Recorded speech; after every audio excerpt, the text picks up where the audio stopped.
palavra bacanilda, semioticamente, ela bate na cabeça oca da maioria das pessoas, e as pessoas fazem assim, ele fala que é democrata, mas ele é o Mussolini do nosso tempo.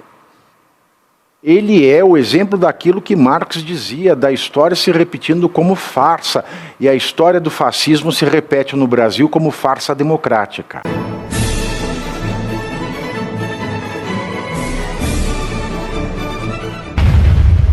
Bom, só que ele não pode correr o risco de acharem o corpo do Giacomo Matteotti. Mas a imprensa está atrás. O que ele faz? Ele proíbe a imprensa não de noticiar a morte do Giacomo Matteotti. Ele proíbe a imprensa de noticiar qualquer coisa que deslegitime as políticas de desenvolvimento do Estado italiano. Você não pode publicar notícias desabonadoras do primeiro-ministro, porque isso atrapalha as políticas públicas da Itália. Te lembra alguma coisa? Ora. Bom, no final das contas, acham o corpo do Matteotti. Um menino de 6 anos reconhece os imediatos do Mussolini que executaram o serviço. Aí tudo acabou. Né? A imprensa já deu, Mussolini, o rei Vittorio Emanuele, que era um cidadão de 1,40 m e tinha um filho de 1,95 m, né? Interessante. O rei da Itália, Vittorio Emanuele II, né, já não queria, mas não tem mais condição de manter Mussolini como primeiro-ministro depois disso. Todo mundo já viu, o povo está revoltado. Mas aí Mussolini chega à sessão no parlamento, como primeiro-ministro ainda, e todos achando que ele vai renunciar. Todo mundo gritando fora, assassino, etc. Todo mundo batendo, etc. Mussolini chega, ele começa a falar e diz que ele assume toda a responsabilidade pela crise moral da Itália, abre o regimento interno da casa e fala pelo artigo 47 do regimento interno dessa casa, basta que um único parlamentar peça para que eu seja investigado, e eu serei investigado, se encontrarem algo contra mim serei punido, e não mais estarei nesta casa. Basta que um único dentre vocês faça esse pedido agora com base no artigo 47. E falou com o queixo alto e olhava para todo mundo. Quem se habilita? Ninguém ergueu a mão e Mussolini continuou à frente da Itália por mais de 15 anos. O que eu quero dizer com isso? A história se repete como farsa, como dizia Marx. Basta, segundo o regimento interno do Senado, que um único senador exija que a leitura do pedido de impeachment de Moraes seja feita, que um único exija para que ela seja feita. Não para que seja aprovada, mas para que seja lida e votada se ela vai ter andamento ou não. Da mesma maneira que o artigo 47 do parlamento italiano, na época de Mussolini, bastava que um exigisse que ele fosse investigado, que ele seria investigado. Se ele é condenado, já não sei. Mas ninguém abriu a boca. Teve coragem. E o mesmo acontece com o Senado brasileiro. E nós estamos vendo esse senhor horroroso do Davi Alcolumbre, de joelhos para o Alexandre de Moraes, e outros 80 senadores, porque basta que um exija a leitura para que a coisa pelo menos ande. Ah, ele não vai ser condenado, não vai dar certo. Mas precisa ter um começo. Então nós estamos vendo um Mussolini, careca igual, fazendo as mesmas coisas, tomando as mesmas medidas, e agora dando a si plenos poderes, da mesma maneira que Hitler deu a si plenos poderes com a morte do presidente alemão. E ninguém fala nada.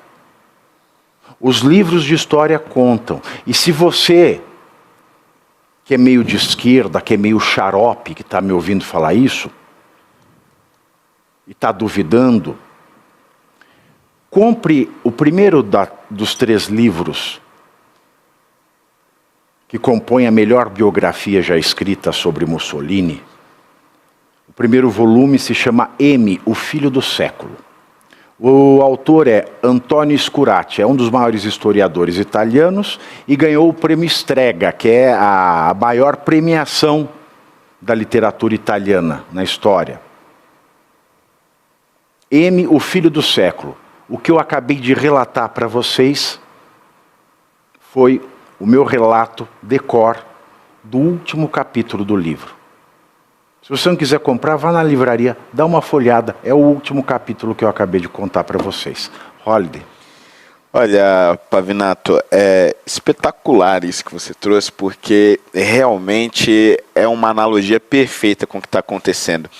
Enquanto você falava, eu me lembrava de um julgamento do TSE, nesse caso, de quando censuraram um documentário da Brasil Paralelo, que ia tratar ali do atentado contra o então presidente Jair Bolsonaro.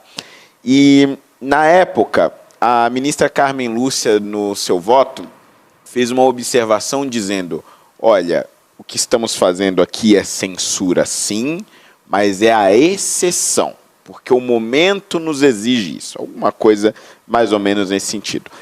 Anos antes, quando se instaurou o inquérito das fake news, que permanece até hoje, é um eterno inquérito também, se dizia isso, né? Não, é um momento também especial, é uma exceção, o momento exige isso.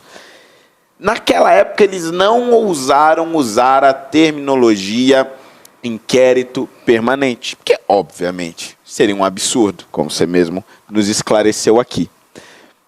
Passado alguns anos, estamos agora aqui com toda a imprensa noticiando que este mesmo ministro, que lá em 2019 já estava abusando de seus poderes, assumindo um inquérito sem ter sido sorteado, simplesmente foi direcionado para aquilo, tomando diversas decisões ilegais, agora abrindo um inquérito que basicamente o transforma em ministro da Segurança Pública do Brasil, além de um juiz supremo e absolutamente intocável por conta, em grande parte, da covardia do nosso Senado. Ou seja, o que nós estamos vendo é uma evolução, mas não é uma evolução secreta, não é uma evolução por debaixo dos panos, não é uma evolução pelos bastidores, é uma evolução à luz do dia de uma ditadura do judiciário focada em uma única pessoa e, o pior de tudo, os três poderes assistindo isso sem fazer absolutamente nada. Isso, para mim,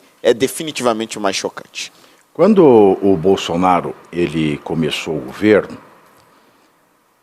pelo seu linguajar bastante bélico, nas universidades do Brasil, em especial as de esquerda, grupos liberais e pessoas mais marxistas começaram a fazer grupos de estudo sobre a ascensão do fascismo no Brasil. Sim.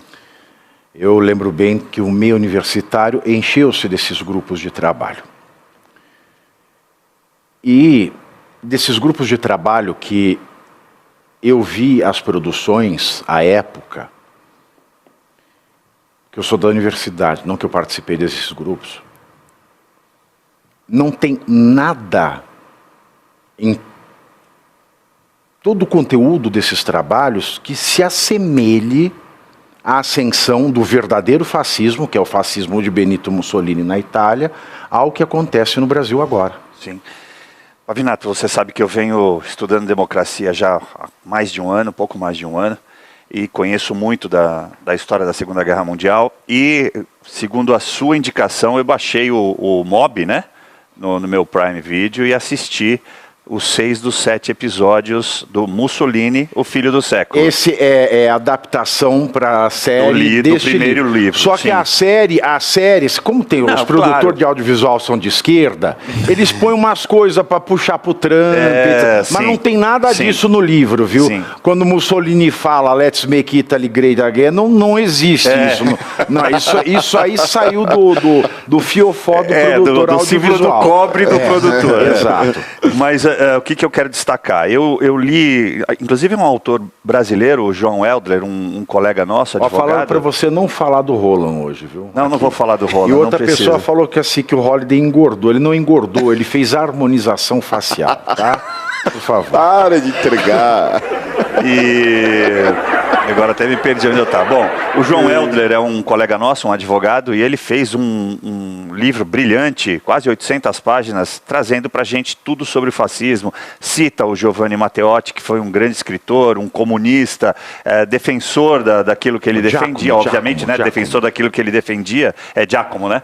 É um pleonasmo, mas que ele trazia fortes argumentos, então ele traz todos esses critérios. E li o Carl Liebenstein, que até te comentei uma vez, que para ele fascismo não é uma ideologia política, e eu tendo a concordar. Fascismo é uma técnica política, é a técnica do uso da violência. Ocorre que a gente sempre entende violência como algo escancarado, né? Eu agredir o Holliday, por exemplo, mas não necessariamente. Você acabou de dar o exemplo do próprio Giacomo Matteotti, que foi morto a mando de Mussolini, e que as pessoas no parlamento ficaram caladas.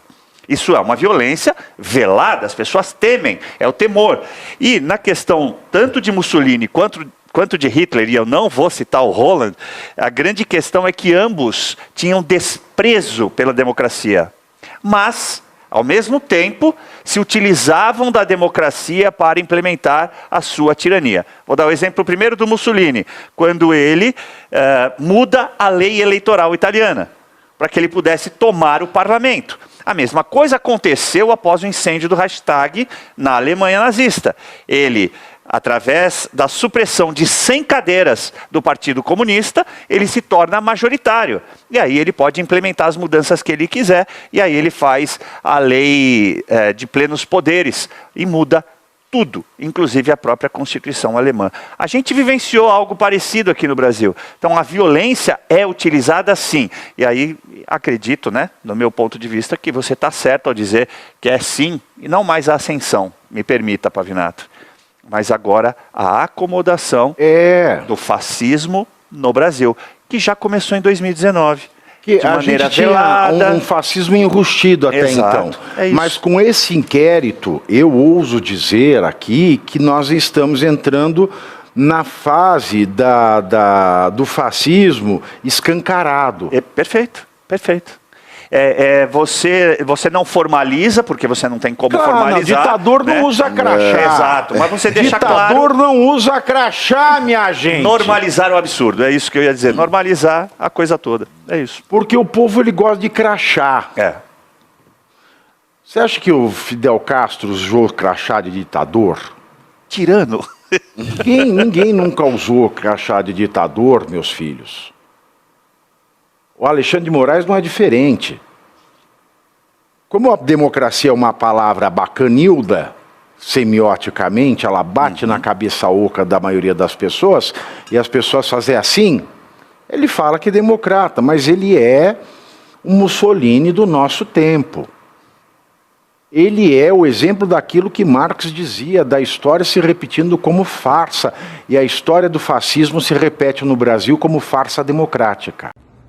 E você aí já está preparado para ter todos os argumentos para dizer que Marx não foi um cara legal, para dizer que o comunismo não é um lugar para diversidade, para desmontar essa grande fake news histórica da esquerda, que é repetida por nossos professores de história, de geografia, de sociologia, que é repetida nas universidades, que é repetida nos livros.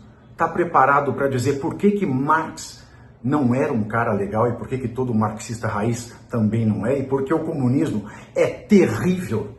Você já leu nos Anais de Marx? Pois é, aqui nesse livro você vai encontrar tudo o que você precisa saber para responder aquele sabichão que diz que Marx é um cara legal, pois não é. Leia agora, nos Anais de Marx, a trolha do comunismo transviado para encaçapar idiotes, à venda em todas as livrarias do Brasil, pelo site ou nas lojas físicas. Não deixe de ler.